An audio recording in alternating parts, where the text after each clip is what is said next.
Buenos días.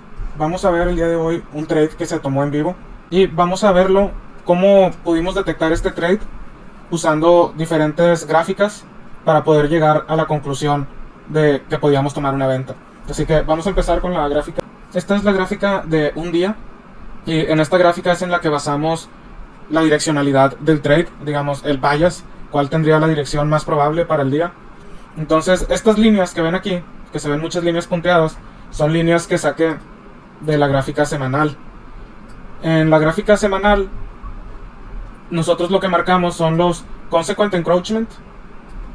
Como este es el 50% de un CB, que es un imbalance donde hubo una ineficiencia de compras. Este es un imbalance de ventas con una ineficiencia de compras, por eso el mercado regresó a este CB, que es un Fair Value Gap. Es un Fair Value Gap que se llama CB.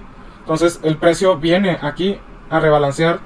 Entonces todos los PD arrays que se encuentran aquí en la gráfica de la semana hay que marcarlos consequent encroachment y los mean thresholds. Tal vez todas estas palabras no las entiendas, pero se explican también en los primeros videos, porque si me pongo a explicar otra vez todas una por una van a ser videos extremadamente largos, y para eso ya hay unos videos que son los más viejos en este canal donde sí me voy explicando los PD arrays despacito cada uno. Entonces estos son los PD arrays que encontré con importancia esta semana, y ya basándome en la gráfica del día, con esa información que me da la gráfica de la semana, puedo entonces empezar a buscar ideas de trading intradía. Y en este caso yo solamente operé miércoles, jueves y viernes, porque estos eran los únicos días que había noticias de alto impacto.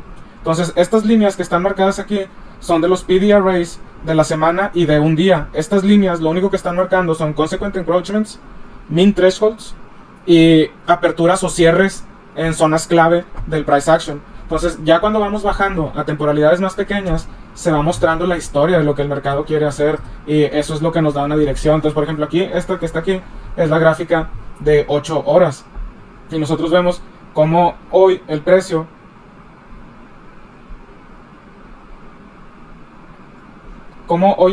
en la noche de Londres hizo este high y posteriormente bajó. En Nueva York consolidó un poco y luego baja y está cerrando el día aquí.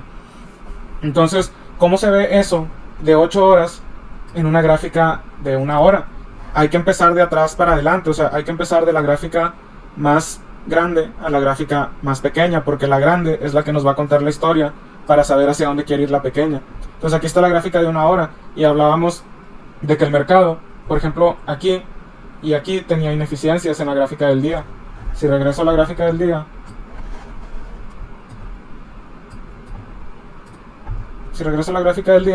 yo aquí tengo ineficiencias marcadas en amarillo. Entonces esos son targets.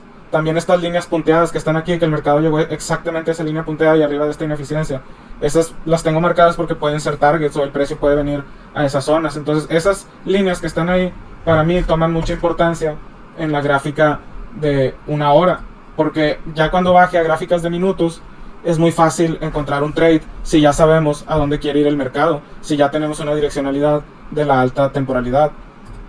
Entonces aquí está lo que sucedió en Nueva York, y estas líneas que están aquí son todas las líneas que hice mientras estaba la sesión. Todavía no he borrado los conceptos que estaba analizando en su momento, entonces vamos a darle una revisada porque tengo todas esas líneas allí. Londres hizo este high, entonces estas velas verdes son un order block bajista, lo extendí en el tiempo. Está de color verde porque las velas son verdes. Entonces vemos como aquí el precio llegó en Nueva York a la 1:40, el precio estaba aquí arriba tocando un order block bajista, y luego vimos este market structure shift a la baja. Entonces sucede el market structure shift a la baja a las 2 de la tarde, que es el horario de la bala de plata de ICT de la tarde. Y en la bala de plata hablamos de que el primer fair value gap en dirección a un liquidity pool es donde se va a formar nuestro trade. Y aquí está, este fue el primer fair value gap. Si vemos de las 2 de la tarde, el precio baja, no deja ningún fair value gap, y este es el primero que deja. Pero esto solamente funciona si ya sabes a dónde va el mercado. Si no sabes, no te va a funcionar, porque te vas a confundir y no vas a saber qué fair value gap elegir. Y aquí el precio llega, lo toma como resistencia, consolida un poco allí y cae haciendo un nuevo market structure shift a la baja. Todo esto aquí es oportunidad para vender. Y se fijan, las líneas que yo tengo marcadas aquí son las líneas importantes de las gráficas de alta temporalidad. Entonces, que esto suceda justamente entre estas líneas es muy importante. Y vemos cómo el precio sigue la teoría de ICT. ¿Dónde se encuentra la liquidez? La liquidez se encuentra debajo de lows relativamente iguales como los que tenemos aquí, que se formaron en la mañana. Entonces vemos cómo el mercado durante la bala de plata de la tarde, que aquí es donde se puso el trade, el mercado llegó hasta acá y tomó exactamente como la teoría dice, la liquidez debajo de aquí. Este tipo de trades es fácil encontrarlos, lo que es difícil es esperarlos, porque si tú estuviste en la sesión de Nueva York en la mañana, seguramente estabas esperando tal vez que el precio cayera desde aquí, pero así nos sorprende Nueva York, que Nueva York hizo un retroceso al alza. Aquí en este punto sacó a muchos compradores que iban temprano, llega a este order block alcista. Aquí tenemos un Fair Value Gap marcado de amarillo y lo extiendes en el tiempo. El Fair Value Gap sigue siendo útil igualmente tiempo después, o sea, no nada más porque el precio ya lo llenó una vez se descarta. Entonces aquí vemos cómo llega el precio del Fair Value Gap y aquí da una oportunidad de compra, modelo 2022 de ICT. O bien aquí entrando tomándolo como un breaker alcista porque tiene un low, un high y un low más bajo. Esto es un breaker alcista, el precio llega ahí y ¿qué nos forma? Nos forma un order block alcista dentro de la zona de SPV array. Entonces estas pueden ser compras.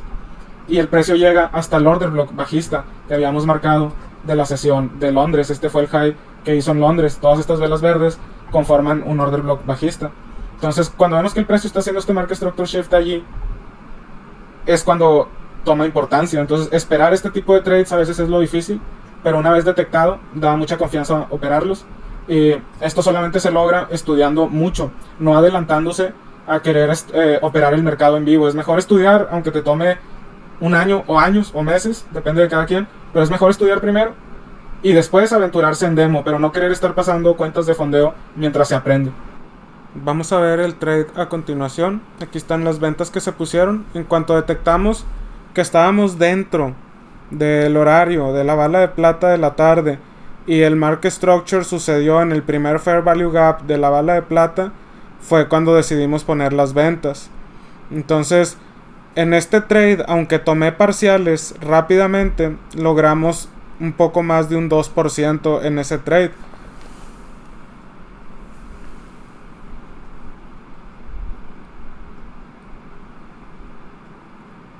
Ahí tomé parciales y dejé que el precio corriera hasta un target cercano a ese low.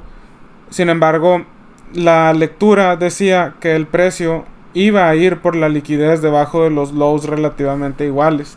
Sin embargo, como es viernes, siendo otro día, me esperara que el precio llegara por esa liquidez, pero quiero ser precavido y que la cuenta esté con utilidad cada vez que opero. Entonces prefiero tomar targets que ICT los llama low hanging fruit, que dice que son los targets fáciles.